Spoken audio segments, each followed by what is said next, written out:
mpenzi mtazamaji wa Bakula TV. Tupo hapa katika shule ya msingi ya Tuangoma yenye kitengo maalum cha walemavu iliyopo katika halmashauri wilaya ya Temeke. Tumemtembelea mwalimu mkuu. Tupo ofisi ya mwalimu mkuu wa shule hii, Mwalimu Wande Solomon Mkonyi. Habari yako mwalimu? Nzuri. Habari za kazi? Safi. Vipi hali ya mambo? Salama kabisa. Sijui mnaendeleaje nyinyi? Safi kabisa.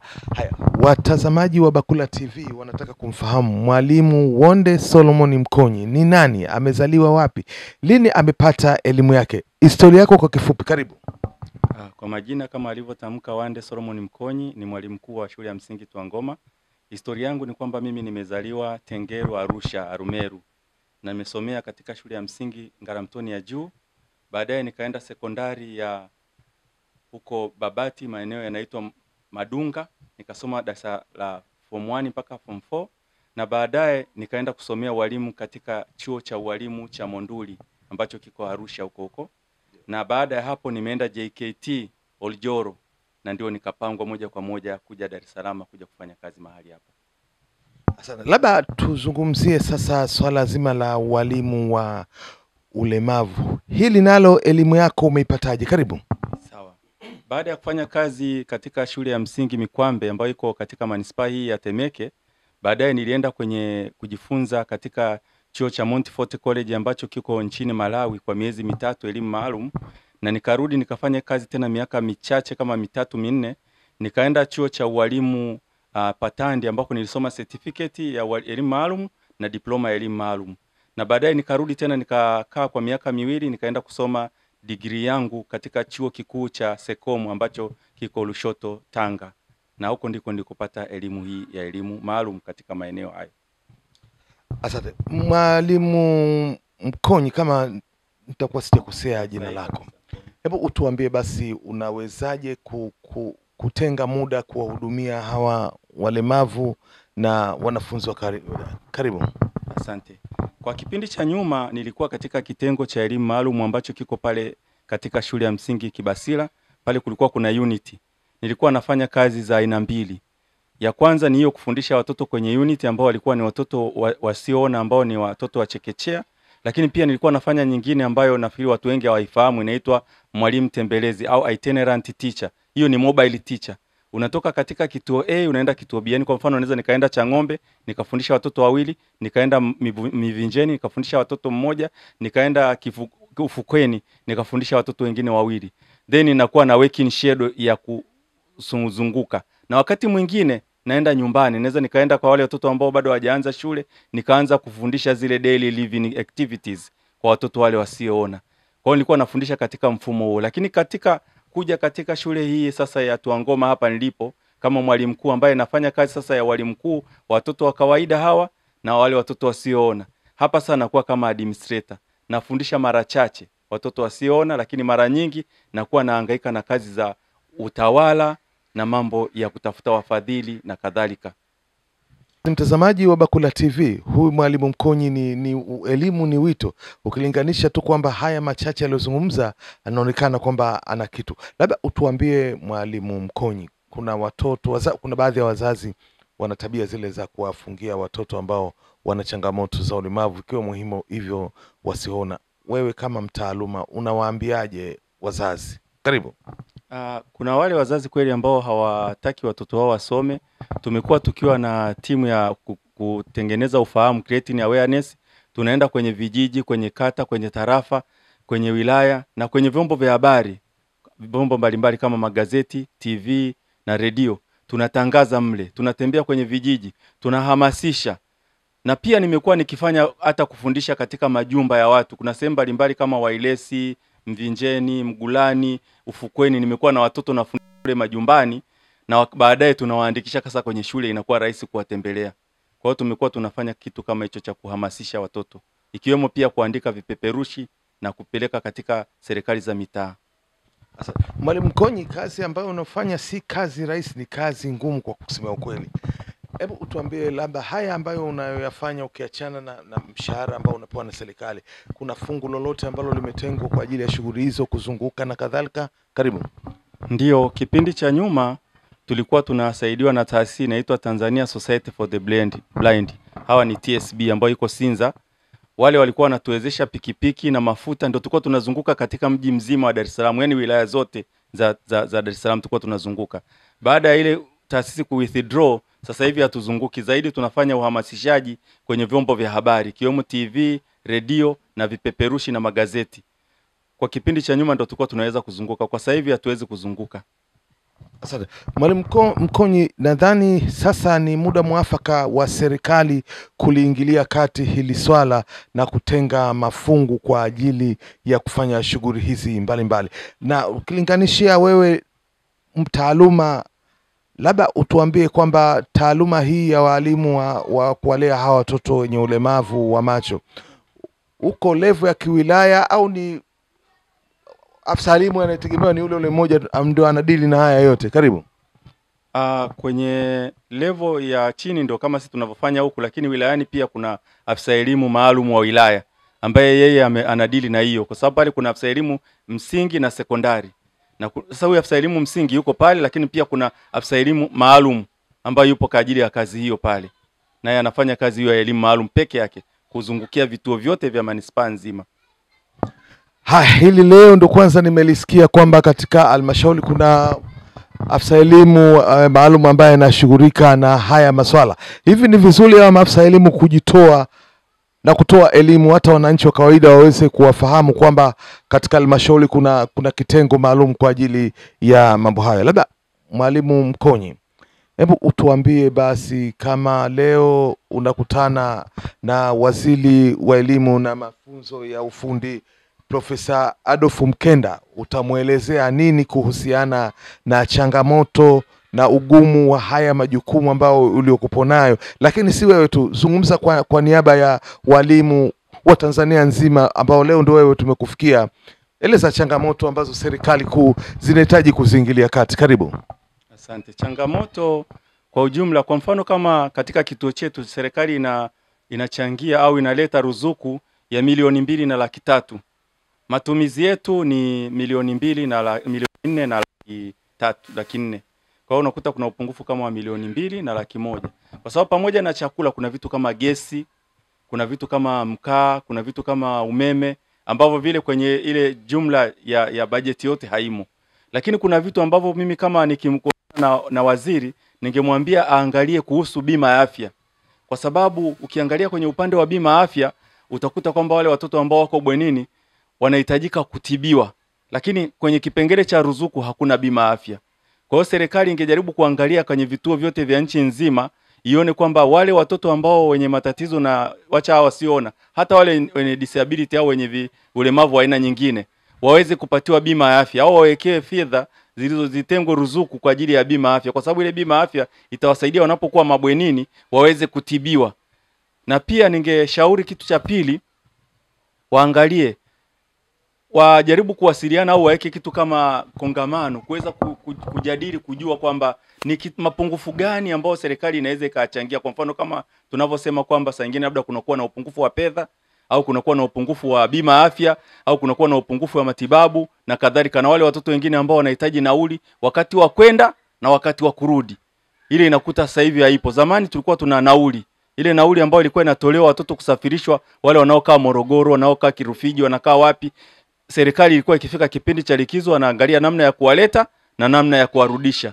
Kwa hilo nalo ningetamani waziri angelijua na akaangalia kama lilikuwa limeondolewa kwa kipindi cha nyuma basi lirejeshwe, lakini na ile bima ya afya iwepo. Na wakati huo kuangalia namna gani vituo hivi vinaweza vikaendeshwa vikaweza kukidhi mahitaji yao yote kwa ujumla. Nadhani waziri wa elimu Profesa Adolf Mkenda ni msikivu, ni profesa ambaye anawajibika katika eneo lake ambalo anafanyia kazi. Lakini serikali ya Mama Samia Suluhu Hassan ni serikali sikivu. Ujumbe utawafikia kupitia wasaidizi wao na kadhalika.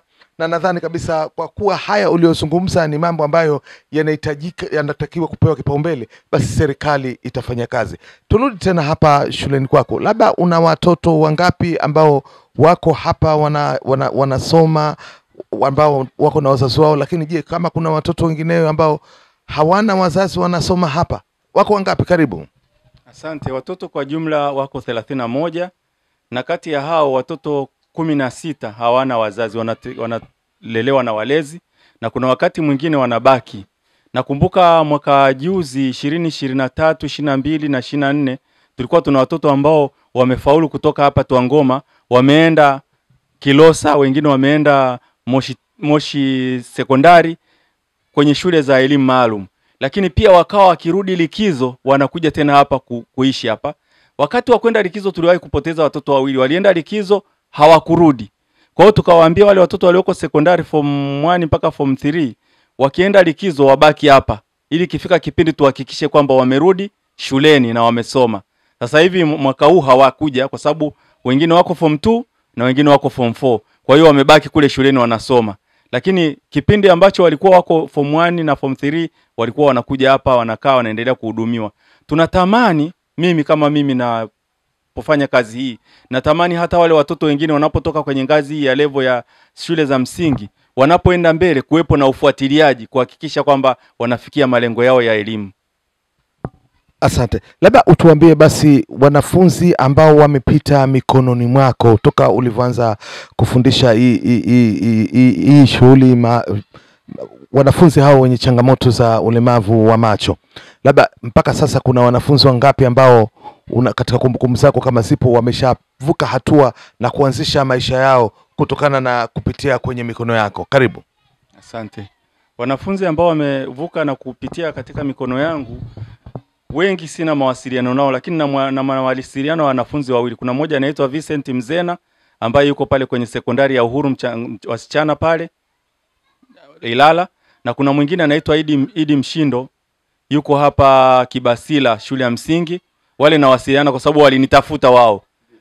Wale walifika mpaka university chuo kikuu cha Dar es Salaam, wakaja wakapangiwa hapa na wanaendelea kufanya kazi, na tunawasiliana kwa karibu kwa ushauri, kwa kila kitu. Kwa hiyo wale wananipa matumaini kwa sababu mara kwa mara naenda kuwatembelea na waona, wanakuja nyumbani kwangu, wanakuja kazini kwangu. Hivyo, kwa hiyo wale kidogo napata moyo. Lakini kuna wengine ambao sijaweza kuwasiliana kwa sababu pia nimewahi kufanya kama part time pale Duse, chuo kikuu cha Duse pale kwa miaka 5.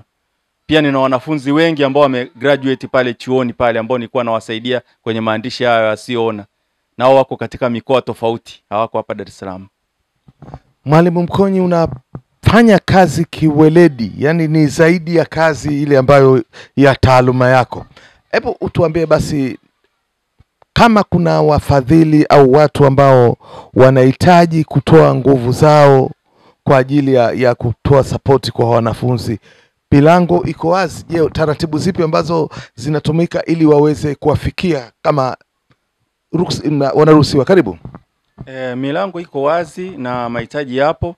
Kuna wakati mwingine tunakuwa tunahitaji chakula, kuna wakati mwingine tunakuwa tunahitaji vifaa vya ujifunzaji kama braille machine. Na braille machine zile ni ghali. Nakumbuka last time tulikuwa tumemuomba Samakiba, kuna taasisi ya Samakiba ambao inashughulika kati ya Alikibao na huyu Samata. Walikuja wakatuletea mashine mbili. Mashine moja inauzwa 2.5 milioni. Kwa hiyo tuletea mashine ya shilingi 5 milioni. Tumekuwa tukiomba watu tofauti tofauti. Nakumbuka kuanzia mwaka 2022 mpaka sasa hivi 2024 nimekuwa nikiomba wadau mbalimbali, wamekuwa wakisaidia madawati, vitanda, friji, vitu mbalimbali na bima ya afya. Kuna wakati nimepata miaka 2 mfululizo 2022, 2023. Kwa hiyo zile thamani ukijaribu kuangalia katika vitu vyote ambavyo nimetafuta wafadhili, nimeweza kuokoa fedha za serikali karibu milioni 162,000, ambao unaona ni kazi kidogo kubwa. Vitanda, magodoro, friji, madawati, viti vya watoto wasioona, vitu kama hivyo vyote na bima ya afya na chakula. Sasa vitu kama hivyo vyote tunafungua milango kwamba watu wanaweza wakaja wakasapoti, kwa sababu vitu kama vile vinachakaa, vinahitaji sapoti. Kama ni chakula tunahitaji kila siku, serikali inatoa, lakini haiwezi serikali ikafikisha moja kwa moja mpaka ikatoa mafuta. Kunahitajika mafuta, kunahitajika sabuni, kunahitajika viosheo vya nini, zana za kujifunzia wanatoa serikali, lakini pia kunahitajika zaidi ya zile ambazo wanatoa. Kwa hiyo wanapokuja kuomba, mara nyingi wakija kuomba, tunashirikiana kati ya sisi shule, kata na manispaa, wanapewa kibali, wanahudumia. Na ni kazi ambayo mimi naifanya, wao wanakuja napewa tu ile ruhusa ya kufanya. Sio kwamba wao wataenda kuzunguka kutafuta kile kibali. Mimi ndo nawasiliana na afisa elimu, mimi ndo nawasiliana na mratibu elimu kata, wao wanaruhusiwa kuleta support. Asante. Haya, wasanii matajiri, watu wenye fedha, watu wenye uwezo wao, embo igeni basi mfano wa Ali Kiba na Mbwana Samata. Tuache wasanii, tuache kuwahudumia machawa. Hizi pesa zenu mkileta katika maeneo kama haya, basi kuna fadhila ambazo mtazipata kutoka kwa Mwenyezi Mungu. Labda mwalimu, muda si rafiki, tumezungumza mambo mengi. Labda kama kuna changamoto zozote ambazo ulitaka uzizungumzie kabla kufunga kipindi chetu, karibu, huu uwanja ni wako sasa. Changamoto ya kwanza, naomba msaada waweze kutusaidia bima ya afya kwa watoto 31. Changamoto ya pili, tunahitaji darasa kwa sababu darasa tulionayo pale hatoshelezi. Changamoto ya tatu, vifaa vya kujifunzia na kufundishia kama mashine hizo ninazosema. Serikali imetuletea sasa hivi tuna mashine 17, lakini watoto wako 31. Tungepata mashine zingine zikafikia hizo 31, basi tungeshukuru. Lakini kama atatokea mdau akatupa mashine 1 au 2, anakuwa tumepiga hatua kwenda mbele. Kwa hiyo vitu kama hivyo tungehitaji, na support nyingine kama za vile fimbo za kutembelea, white cane, zile fimbo za kutembelea tunahitaji. Pia tunahitaji tupate mfadhili kama unavyosema hawa wasanii na wachezaji kadhalika, watutengenezee uwanja wa goal ball, ambapo uwanja huo unatumia mpira ule wa sound ball. Mtoto asiyeona akiurusha ule unatoa sauti. Kwa hiyo akitutengenezea ule uwanja na kutupatia vifaa vyote vya kujikinga watoto kucheza, basi watakuwa katika hali ya furaha sana kucheza kwenye hiyo goal ball. Nashukuru, niliwahi kuona huu mpira wa goal ball watoto wakicheza. Ni mpira ambao unafurahisha sana, lakini nadhani First ID iwe pembeni pale. Na sisi tumepata ushindi mkoa. Tuna wasichana wale wamepata ushindi wa kwanza, wavulana wamepata ushindi wa pili, na kitaifa wavulana wamepata ushindi wa pili. Kwa hiyo wanahitaji, wanapenda kucheza. Ni vizuri tukapata wadau wakaweza kutusaidia kujenga huo uwanja ili watoto waweze kufurahia maisha wakati wakiwa wanasoma. Mimi nishukuru, lakini ujumbe huu nitawafikishia walengwa, ndugu yangu pale Gharibu Mohamed, mkurugenzi wa GSM, mwana michezo. Hili nadhani nitamfikishia kwa mdomo wangu mimi mwenye kufika ofisini kwake. Lakini Mohamed Deuji naye ni mwana michezo, atafikia. Sio huyo tu, wengi wafanya biashara wakubwa wana michezo. Tuangalie na hivi vipaumbele vingine vya watu wenye ulemavu, na wao wajihisi kama binadamu wengine kuliko kaa kiunyonge wakati tuna pesa lakini tunashindwa kuzitumia. Labda mwalimu, kwa wale ambao wanaotaka kukufikia, wanakufikiaje? Hebu utuambie kama unapatikana katika mitandao ya kijamii au namba yako ya simu. Karibu. Namba yangu ya simu ambayo ni mobile ni 0754 55 75 38. 0754 55 75 38. Na namba ya WhatsApp ni 0629057538.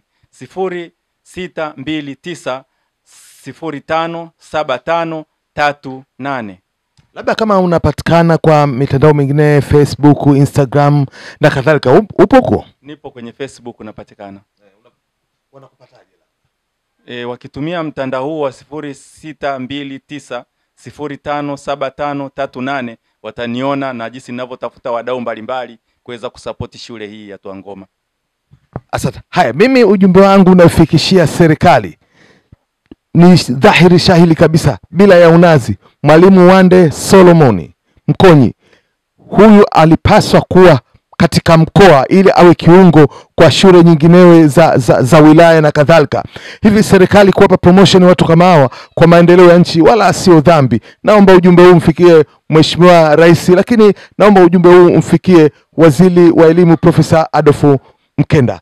Sida la ziada, ni mimi mtangazaji wako Fadhili ya Saidi, nyuma ya kamera mpiga picha ambaye ni director Abdalla Bede. Usisahau kutusubscribe kupitia online TV yetu, utaandika pale Bakula TV. Tunapatikana kupitia mitandao ya YouTube, lakini vile vile tunapatikana kupitia Instagram na TikTok. Ni mimi mtangazaji wako, tukutane siku na muda mwinginewe. Bye bye, asante.